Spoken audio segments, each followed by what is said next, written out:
Video begins with slow, panning shots of mysterious ancient ruins. Like Göbekli Tepe, Stonehenge, and underwater structures, the tone is enigmatic and questioning. What if everything you've been taught about human history is wrong? What if our story doesn't begin with the first kings and the first cities, but thousands of years earlier with a civilization so ancient, its memory has been almost completely erased by time? Think about it. Long before the pyramids rose in Egypt, before the Sumerians etched their first words onto clay tablets, someone was building monuments that defy explanation. These aren't just ruins. They're whispers from a forgotten world. And tonight, we're going to listen to what they have to say. What if the timeline of humanity is not a straight line, but a broken circle?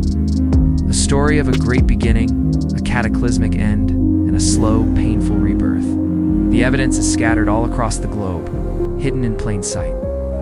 In the mountains, jungles, and even beneath the oceans, fragments of this lost chapter remain. We're talking about megaliths, colossal stones, carved and positioned with a precision that should have been impossible for our so-called primitive ancestors. From the high Andes of Peru to the wind-swept fields of Europe, these structures tell a silent story. They appear in the archaeological record thousands of years before the first known civilizations, yet they display an engineering prowess that baffles modern experts. Who were these master builders? Why did they vanish, leaving behind only these silent stone sentinels? Our journey begins in 1994 with a discovery that sent shockwaves through the world of archaeology. In southeastern Turkey, a team unearthed Göbekli Tepe. This wasn't just a collection of old stones. It was a massive, sophisticated temple complex, radiocarbon dated to be over 12,000 years old. To put that in perspective, that's 7,000 years before the Great Pyramid of Giza. 7,000 years. The people who built Göbekli Tepe were supposed to be simple hunter-gatherers, living hand to mouth. But what was found there tells a very different story. We see massive T-shaped pillars weighing up to 20 tons each, intricately carved with relief of animals, celestial symbols, and haunting, abstract human figures. This wasn't the work of a scattered tribe.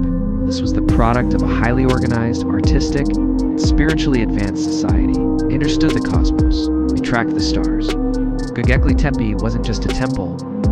It was an astronomical observatory, a message carved in stone, a beacon from a civilization that existed long before our accepted version of history even began. And now, let's travel southwest to the sands of Egypt. Look at one of the world's most iconic monuments with fresh eyes, the Great Sphinx. Mainstream Egyptology tells us it was built around 4,500 years ago. But look closer at the erosion patterns on its limestone body. Geologists have pointed out that this weathering isn't from wind and sand, but from centuries of heavy rainfall. The problem is, it hasn't rained like that in the Giza Plateau for over 10,000 years. Could the Sphinx be far, far older than the pharaohs who claimed it? If that's true, then the ancient Egyptians didn't build it. They found it. They inherited it. A majestic relic from a forgotten age. What if the entire Giza Plateau, including the pyramids themselves, is part of a legacy left behind by this older, more advanced culture? A legacy of knowledge passed down through the millennia. This puzzle isn't just confined to one or two locations. What if this lost civilization wasn't local, but global? Look at the evidence. The pyramids of Mexico, the giant Moai statues of Easter Island, the submerged ruins off the coast of Japan and India, they all seem to echo each other. They display a shared knowledge of advanced geometry, a precise alignment with the stars, and a profound understanding of the Earth's energies. Could all these ancient wonders be the scattered remnants of a single, worldwide mother culture, civilization that flourished in a golden age, only to be wiped out by a catastrophe criteria so immense it was only remembered through myths and legends? Every ancient culture on Earth has a story about it. The myth of Atlantis, the lost continent of Mu, the sunken land of Lemuria. They all speak of a magnificent civilization, a paradise on Earth, destroyed in a single day and night by a great flood that washed the world clean. It's not just in Plato's writings. The Bible tells of Noah's Ark. The Sumerian epic of Gilgamesh describes a similar world-ending deluge. The Mayan Popol Vuh, the Hindu scriptures, the story is the same. Repeated across continents and cultures separated by vast oceans. Is it possible these aren't just myths? Science is now catching up to these ancient stories. Geologists and oceanographers have confirmed that at the end of the last ice age, around 12,000 years ago, the world experienced catastrophic melting events. Glaciers collapsed and sea levels rose by more than 300 feet, submerging coastlines and entire land masses. What if that great flood was real? What if it wasn't just a local event, but a global one that literally reset human civilization? A cataclysm that didn't just destroy the land, but wiped out the collective memory of those who came before us. It would have been a clean slate, a restart for humanity.